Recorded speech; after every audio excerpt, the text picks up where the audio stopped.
All right, welcome back to Armchair Athlete. Your boy Deshaun and James the Pug Puglisi. Gonna jump into a little bit of Seahawks. Talked a lot of D2. Oh my goodness. We talked a great deal. So I mean, we're gonna talk a little NFL today. We're gonna start with the Seahawks next. So yeah, the Seattle Seahawks. Now let's just go ahead and review the season. The thing that was awesome about this last season was I kept saying the number one thing that I wanted this season, and notice I didn't say playoffs or Super Bowl or anything. I just wanted to see a full season. Mm-hmm. I didn't want to, and none of this, we're good one half, we're clicking in the other half. Yeah. Maybe we'll be 7-9 and we can make it in, and and I like the crowd, that type of deal. You know what that's from, right? No. Oh, shoot, Blooper. Anyway. So we were in every single game. Definitely. In the games that we almost got blown out, we came back. Couldn't have asked for a better full season. Yeah, it's about time we had a full season. You couldn't ask for a better rookie quarterback. Yeah. And I see what's very interesting is I was very excited about Keith Price with the Huskies, but because of what Keith Price did in the second year, I'm kind of hesitant to give. That's definitely something to look at. But I mean, I do think with Russell Wilson, he's so astute both inside and outside of the pocket, despite the fact that he's 5'11". Well, actually, I can't remember if it was him who said it, but somebody reported that a journalist from whatever newspaper was saying, "How do you feel about Russell Wilson being short, or how do you feel about you being short?" And the response to whoever it was, whether it was Russell Wilson or, whatever, was like, I don't have a problem with being short because this is how I've learned and that type of deal. And, and then I think the journalist said, would you like to be taller or something like that, so that way you could see over the line. And apparently, whoever it was, I'm pretty sure it was Russell Wilson, said, why would I want to be taller? If I'm taller, and I'm bigger, that means the offensive line has to be bigger, so I still have difficulty seeing over the line. Exactly. So I mean, there's something to be said about that. And I mean, I do think that Russell Wilson was definitely the catalyst. Because considering off season, the Seahawks spent, what was it, $12 million over 3 years for Matt Flynn. For Matt Flynn, for a man who started 2 games his entire career. Yeah. So, I mean, again, it's not a lot of money when you think about it, but I mean, it was still like, well, he's kind of supposed to be the next big thing, and next big Matt, Yeah, exactly. So I mean, it was interesting to see that also Matt Flynn had an injury that kind of set him back, and then Russell Wilson just happened to step up, and it just kind of got the Alex Smith treatment, so to speak. Oh, the Matt Flynn got the yes. For the stats. He finished with a QB rating of 100, which is which is pretty good. Yeah. The other leaders in the for Russell Wilson, he threw 26 touchdowns, threw over 3,100 yards as well, and completed 252 passes out of 393. And also rushed for 4 touchdowns as well, and averaged 5.2 yards on rushing attempts. And a lot of people say that he got snubbed out of the rookie of the year. And I would have to agree on a certain aspect, and it has more to do with the fact that the rookie of the year race from the get-go was between RG3 and Andrew Luck. And Andrew Luck. That's they were 2 first. They went 1 and 3 in this. 1-2. They went 1 and 2 But keep in mind, the Redskins did not have the number 2 draft pick right away. They traded up to get him. Yes. Yeah. So I mean, originally the St. Louis Rams had that. Yeah. So could you imagine if you had to play Russell Wilson, RG3 twice a season? No, because the Rams don't have an offense. Well, no. Well, at the time, they did not have an offensive line. Yes, but I mean, but still, I mean, that would have been really rough. There are worse things. Well, sure. We got to deal with the Niners. I mean, I just think if that just shows you how much respect I have for St. Louis right now, even though exactly. But it also goes to show you, if Russell Wilson at the absolute least proved that he is of first round caliber as a quarterback, and I hope it continues for him. It's a worthy stuff. I think that's something that he'll use as an added chip on his shoulder. I would too agree with what you just said. However, if we were to redo it all over again, I would not have voted for him Rookie of the Year. And here's the reason why. And this is coming from a Seahawks fan. Mm-hmm. As we've been talking about, kind of a theme throughout this review, it goes into progressions of wins. Okay. Right. So Russell Wilson, yes, did he go out and help the Seahawks win 4 more games? Yeah, that's good. Okay, got it. I give him kudos. I like the guy. I'm rooting for him. He's a likable guy. Mm-hmm. Whole 9 yards. Okay, that type of deal. No pun intended. Andrew Luck, on the other hand, unlike RG3, who went to a team that was almost ready, they just needed a quarterback. Andrew Luck went to a team that dealt with a coach that had cancer. Mm-hmm. He also went to a 4-12 football team. Right. And a lot of people thought, and a lot of people looking back at that year said the Colts were. I don't like talking about this because I think it's really stupid. Like, oh well, you're not 8-10, you're a 6-10. I would have voted for, if I was a sports writer, for Andrew Luck. Nothing against Russell Wilson, but you helped take a 4-12 team to the postseason. So right. You see a much bigger improvement. But despite the fact that he took him to the postseason, he didn't win. He didn't win, but also you got to remember it's also a feel-good story. That's hey, true. You got a 4-12 football team. You just lost the Hall of Famer in Peyton Manning. Also Coach had cancer. And ironically, one of the secondary important stories is the fact that they were able that the Colts got to prove they could win without Peyton Manning. Yeah. And and through no fault of Peyton's own. He realized, hey, you know what, it's not going to work out here for me. I've got a couple more seasons left, and I'm going to retire. So right. It's one of those go in a completely different direction. He understands the business of professional sports, so he's like, all right, fine. It's time for me to go, and I will always be a Colt for because that was part of his career. He was going to be there for the rest of his life if he didn't have the neck injury. Right. Well, and I just want to say that, just nothing against Russell Wilson, but I think that Andrew Luck helped improve his team. I actually think if when you think about it, if rookies would have been eligible for MVP, I think Andrew Luck would have won. Well, and another thing too is the only way I can see Russell Wilson winning the Rookie of the Year award is if we won the whole thing. Yeah, that is also a possibility. Would that have changed my... Or at least made it to the NFC title game. Yeah, which they were so close. Oh, man, that's awesome. Heartbreaker. That's what happens when you come out flat, though. Yeah, well, and it's like how I said on my blog recapping the game, what was so frustrating. To me, a lot of Seahawks fans will say, oh, well, the last 30 seconds was the hardest thing. No, what was hard is we played the Atlanta Falcons in every single year of the Pete Carroll era. Now, granted, it's only been 3, but we played the Falcons twice at CenturyLink. I went to one of those games, and I'm listening to it on the radio. I listened to the whole thing, and it was like I was listening to the same game. And it's not like, the Chicago... And they didn't give the ball to Marshawn Lynch until the middle of the second half. Yeah, and and that's the thing, too, is not only did they not give the ball to Marshawn Lynch, but he fumbled in the first half. It happens. It happens to the best of them. It does. For a man who doesn't fumble very often, that's why one fumble is a big deal. Yeah. Because again, this is the problem. Against the Redskins, too. They don't fumble you don't fumble in the pros. That's just not what you're supposed to do. Yeah, so. I don't know. It's just... I understand that we don't know the Falcons as much as the Cardinals, Rams, and Niners and that type of deal. Right. But I would put again, as I said in my blog, I would put them in the same category as the Chicago Bears. Mm-hmm. Okay, we have played the Chicago Bears more than any other non-division opponent. Mm-hmm. We played them 3 times, and heck, I think we might even play them again next year. I'm not 100% sure on that, but we might. I don't know.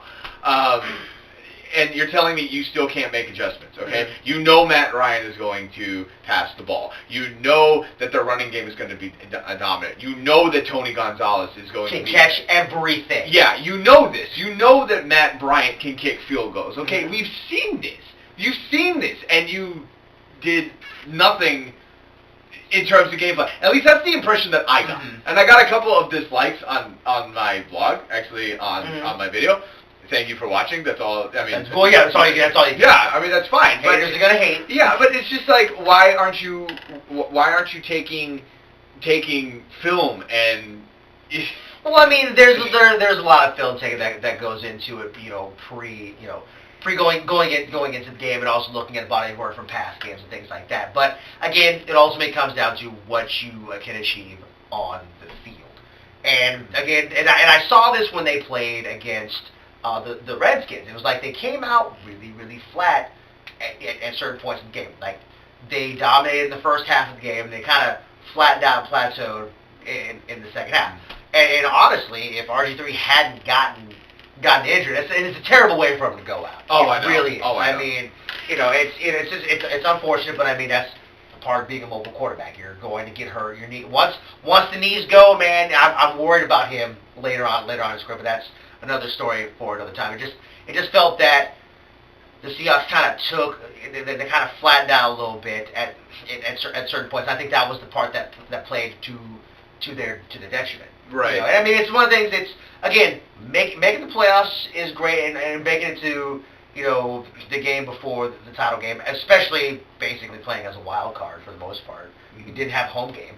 No, well, and another thing too to add to the whole RG3 thing. I mean, if you're not the owner of the Washington Redskins, and I mean, if you are, you have to do something with that turf. You have to. It's, I mean, it's time for them to join the club and go with the synthetic turf. Yeah, I mean, I get the whole historic things and trying to be old school. It's still RFK Stadium, man. Yeah, It's still a crap hole. DC United wants to get out of that place. Yeah, I mean, exactly. Bad they would rather go play at some university soccer field. Right. Which is saying a lot. Yeah. So. Well, I guess we'll kind of to talk about with the playoffs, and one of the things that the Seahawks struggled in general was to play all 4 quarters, which is something you realized you wanted to talk a little bit about. Yeah. I think I think the Seahawks overall, as I said, they played a full season. They were in the majority of the games, but there definitely were those couple of games that stood out that were just kind of bugaboos. Like, hey, you lost to St. Louis over here, and hey, you lost to Miami, and they were more. I thought there were more thorns in the side, that they weren't like, I mean, they were heartbreaking, because they were heartbreaking because we should have won those games, but they were more like, even Pete Carroll on, several times during interviews on the radio kept saying, if we just won the darn Miami game, if we just won the darn Arizona game, if we just won, but part of it was because we didn't play 4 quarters. When we did play 4 quarters, we were unstoppable. Absolutely 100% unstoppable. And that's always the unfortunate part, because again, you played either Thursday or Sunday. So I mean, Thursday, Sunday, or Seattle didn't have a Monday Night Football game this year. Yes, we did. Green Bay. Oh, the Green Bay game. Yeah, yes. I don't want to talk about it. Really? I saw that last pass, and I looked at it. Everybody did. Everybody did. Everybody looked at it 1.5 million times. It's one of those things where ultimately it comes down to, it's still a 50-50 ball, and it comes down to also, it's not just gaining possession of said ball in the air. You have to gain possession of said ball and also touch the ground. The receiver, the cornerback hadn't actually touched the ground yet, and it's a fair ball. You can fight for the ball, and just like in baseball, tie goes to the runner. Mm-hmm. Yeah, well, see, what was very, very, I actually saw that with the Dallas Cowboys fan, and, they were saying, oh, if that happened to the Seattle Seahawks where it was, reversed, you would have been ticked off and everything like that. And I know that's what fans do. Yeah, but I know I would have been ticked off, but, with the whole hullabaloo and saying, oh, well, the Seahawks got away with one, we didn't beat Green Bay, I just thought, all right, 2 things. One, you want to motivate us even more to do better? Thank you. Bring on the national conference. Secondly, and ever since that game, I haven't complained about Super Bowl 40. Welcome to the club, buddy. Thank you. Welcome to the club. Thank you. I have not complained. Like, I will complain about the Steelers beating us. I'm still not a Roethlisberger fan. I'm not, a Heinz Ward fan. I'm not a Bill Cowher fan.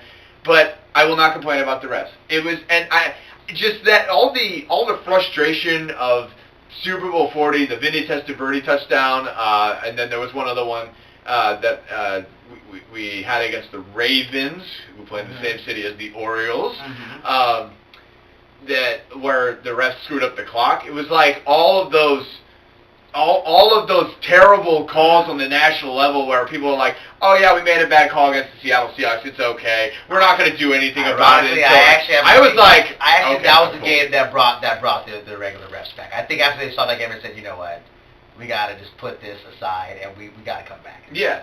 It's ridiculous. I mean, and it's one of those things where, as I told my friends, it's like, listen, there's one thing that came out of the whole replacement refs things is that, no, you and I cannot referee a game. The game moves faster than what you think.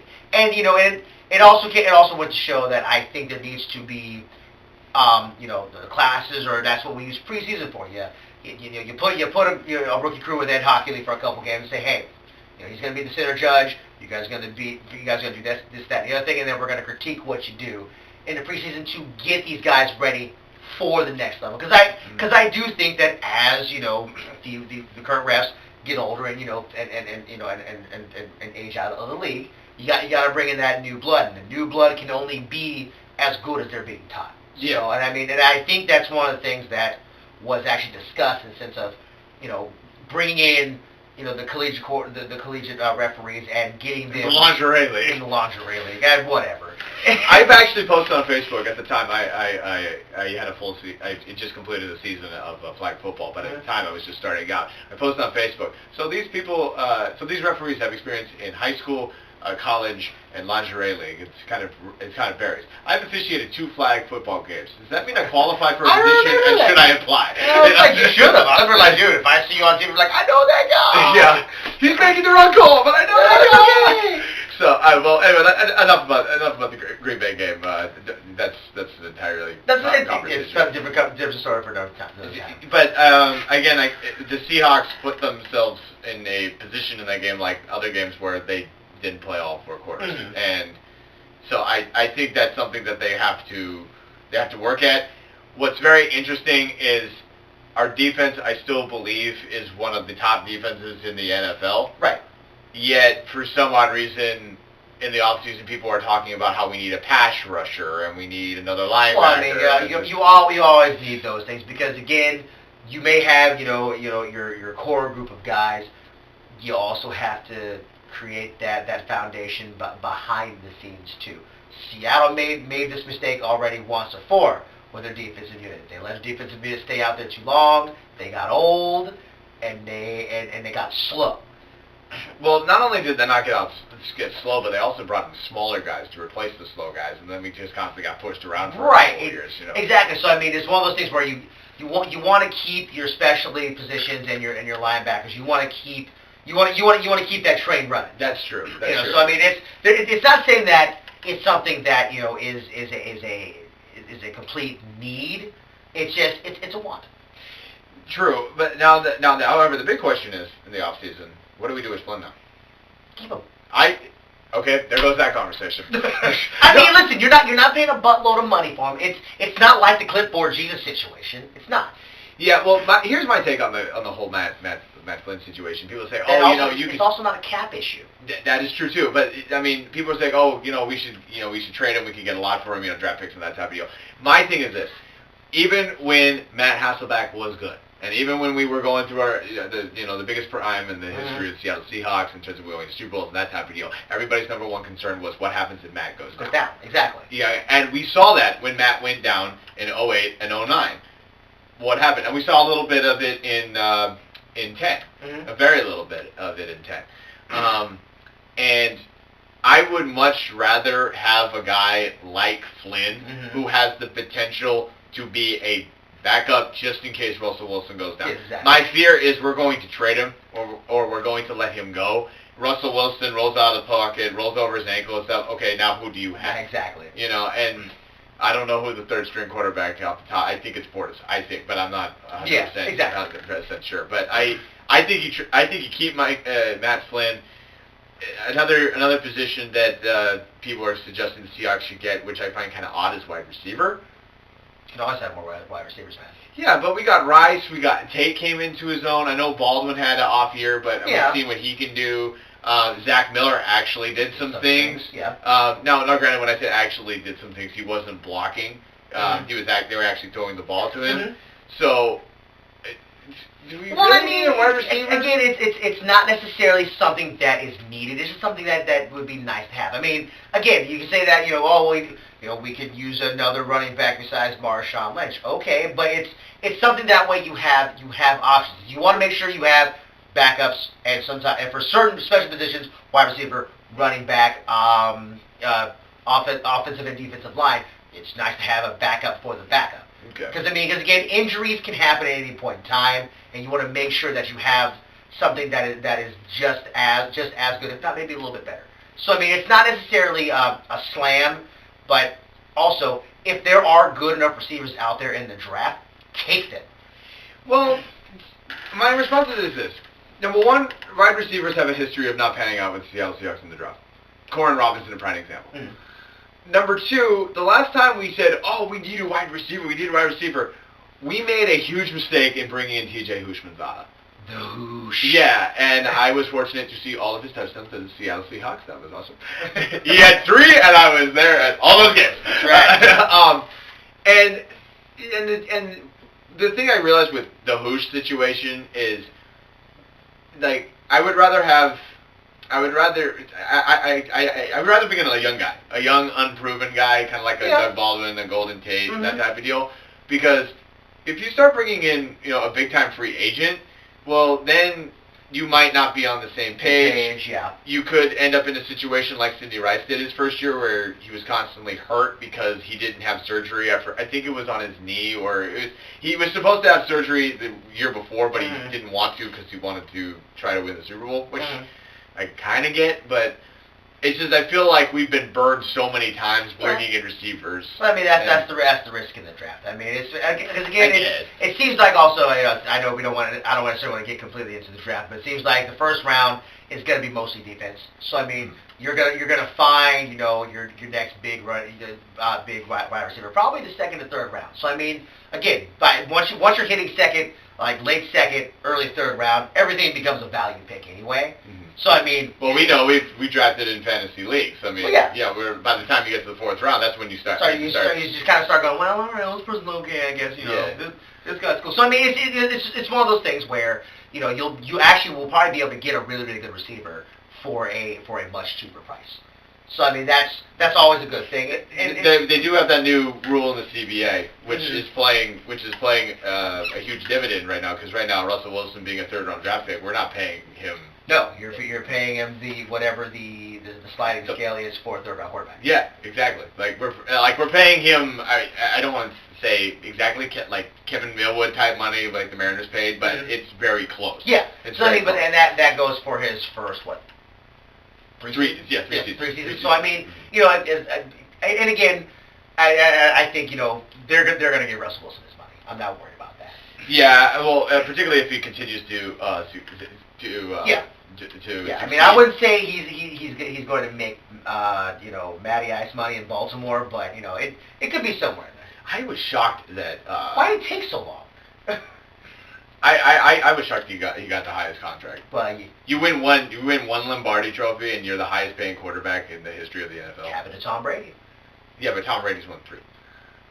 Yeah, but when he won his first one, they gave him his money. I'm not talking about the 2 that came afterwards. I'm talking about the 1. Well, to recap the standings, I was 50% correct. I had San Francisco winning, and then which happened. I had Seattle in second, and then I had Arizona and St. Louis flip flops. But but St. Louis had finished in third, and Arizona.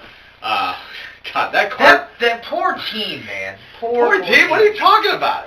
It's unfortunate because you've got a great wide receiver out there in I'm blanking on his name. Larry Fitzgerald. And Larry Fitzgerald, who's literally basically the one shining moment on that team, and the rest of the team is just absolute bunk. I am going to quote Jimmy Johnson for what he said at halftime when we won 58-0. If I am Ken Wisenhunt, I go into the locker room. I say, guys, you're down 38-0 at halftime, and you've lost 9 straight, you have no shot. You have no shot. So now for expectations next year, the expectations are going to be incredibly high because we have to win 12 games. Yes. Possibly winning the division, but let's at least go back to the playoffs. We have to get to the NFC title game, and that type of deal. Do we want to consider the Seattle Seahawks a Super Bowl contender? Gosh, everybody else seems to be considering them as Super Bowl contenders. Yes. I'm going to consider them a dark horse. A dark horse? A dark horse. I mean, it's one of those things where, again, things definitely have to go in the right direction. I also think if they can win 12, 13, 14 games and then clinch home field advantage in the NFC throughout the playoffs, 14 games will get it. That's why I think will be the power number. Mm-hmm. But if they can get that, or if they can at least get 2 home games, I think that'll make things a lot easier because Seattle and the Clink, it's a very hard place to play. It's very, very loud. For as wide as it is, it's very, very loud. So I mean and that home field advantage has always played dividends for the Seattle Seahawks. I will say, I'm not going to put us as a Super Bowl contender just yet, but I will say we are going to be a contender for division champs and to get back into the playoffs. That's definitely way more feasible. And the reason why is because our schedule is incredibly favorable next year. Mm-hmm. We have to play the NFC South, and if my memory serves me, we have to play the NFC South and the AFC South. And our home schedule is favorable. It's again with the weak teams are coming to Seattle, and there will be some tough games on the road. Yeah. But there is a good shot that we could go undefeated, that the Seahawks could go undefeated at home like they did this last year. Mm-hmm. I think it just all depends on whether or not they get another pass rusher, because that was a big bugaboo, and what happens with Chris Clemens, because that seemed to be a huge knock in the punch in the mouth when when the Seahawks lost him due to injury in the playoffs game. So I think the expectation should be 12-4, which is a very high mark. But if they go 11-5, get into the playoffs, get hot like the way they did, I still think that it wouldn't be a disappointment. Right. I mean, a lot of people, I've been hearing on the radio, people like, oh, it's a disappointment we didn't go all the way last year. This year, no, it's not. We improved from 7-9. Why should we be disappointed? 7-9. And you went 7-9, and you still won a playoff game. Yeah, exactly. I mean, that's a double step in the right direction. So I mean, it'll be interesting to see what Seattle can do and see what they can build on it. I hope they don't go the way of most Seattle teams. They start believing the hype and it completely blows up in their face. Well, another thing too, as we wrap this up, I'm concerned about Russell Wilson's sophomore slump. Oh, it's gonna happen. Yeah, I mean, the thing about Russell Wilson, I mean, he's like Justin Smoke. I want him to do well so badly. Yeah. Like, I'm rooting for him, but at the same time, it's like I don't want to get ahead of myself because. Yeah. I mean, the difference between Russell and Smoke is that Smoke hasn't had any success. Right. Russell has success, but now it's out there. There's the game. There's there's the chip on the shoulder. There's the game film. There's he's played for 1 year, and as you said before with Keith Price, people are going to pick up on that. Yeah. And that's what I'm really nervous about. And another thing is he had a very difficult time playing on the road at one point in the season. So I would say it wasn't really until Buffalo where it kind of kicked in for him. Yeah, well, but then again, it's Buffalo. Well, no, but I mean, but still, an away game it wasn't just an away game; it was an international game. Well, people actually were calling it the Gundam style game because he performed at halftime. Oh, really? Yeah. Oh, So